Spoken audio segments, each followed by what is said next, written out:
ప్రధానమంత్రి కిసాన్ మరియు అన్నదాత సుఖీభవ పథకాల లబ్ధిదారులకు తాజా అప్డేట్స్ వచ్చాయి. కేంద్రం, రాష్ట్ర ప్రభుత్వం ఈ రెండు పథకాల నిధులను ఒకేసారి విడుదల చేయాలని నిర్ణయించడంతో రైతులకు మళ్లీ అవకాశం లభిస్తోంది. ఇప్పటికే ఏపీ ప్రభుత్వం అన్నదాత సుఖీభవ తొలి విడతను పీఎం కిసాన్ తో కలిపి ఆగస్టు 2న రైతుల ఖాతాలో జమ చేసింది. అర్హత ఉన్నప్పటికీ నిధులు పొందని రైతుల కోసం మరొకసారి అవకాశం కల్పించబడింది. ఇప్పటికే అన్నదాత సుఖీభవ రెండో విడతను పీఎం కిసాన్ తో కలిపి 7,000 రూపాయలు విలువైన నిధులను రైతుల ఖాతాల్లో జమ చేయాలని సూత్రప్రాయంగా నిర్ణయించారు. కూటమి నేతలు గత ఎన్నికల్లో సూపర్ 6 హామీలు, రైతులకు ఏటా పీఎం కిసాన్ తో కలిపి 20,000 రూపాయలు ఇవ్వాలని హామీ ఇచ్చారు. ఇప్పుడు కేంద్రం, రాష్ట్ర ప్రభుత్వం దీన్ని అమలు చేయడానికి కార్యాచరణ సిద్ధం చేసింది. అక్టోబర్ 18న ఈ రెండు పథకాల నిధులు రైతుల ఖాతాల్లో జమ చేయాలని ప్రణాళికలను ఖరారు చేశారు.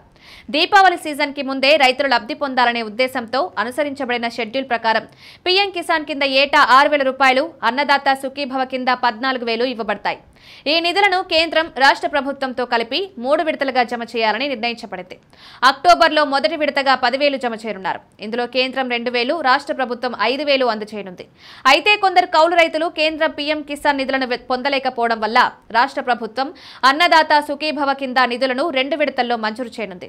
ఇప్పటి వరకు అన్నదాత సుఖీభవ పథకం కింద సుమారు 46.64 లక్షల రైతు కుటుంబాలను అర్హులుగా వ్యవసాయ శాఖ గుర్తించింది. ఈ పథకానికి అర్హులైన రైతుల భూ వివరాలను వెబ్ ల్యాండ్ నుంచి తీసుకుని అన్నదాత సుఖీభవ పోర్టల్ ద్వారా గ్రామ స్థాయిలో ధృవీకరణ చేశారు. భూమి లేని కౌలు రైతులు ఈ పథకం కింద లబ్ధి పొందడానికి కౌలు గుర్తింపు కార్డు పొంది ఈ క్రాప్లో నమోదు చేసుకోవాలని అధికారులు సూచించారు. 2025-26లో ఇంతవరకు 5.9 లక్షల కౌలు గుర్తింపు కార్డులు మంజూరు చేసినట్లు తెలిపారు.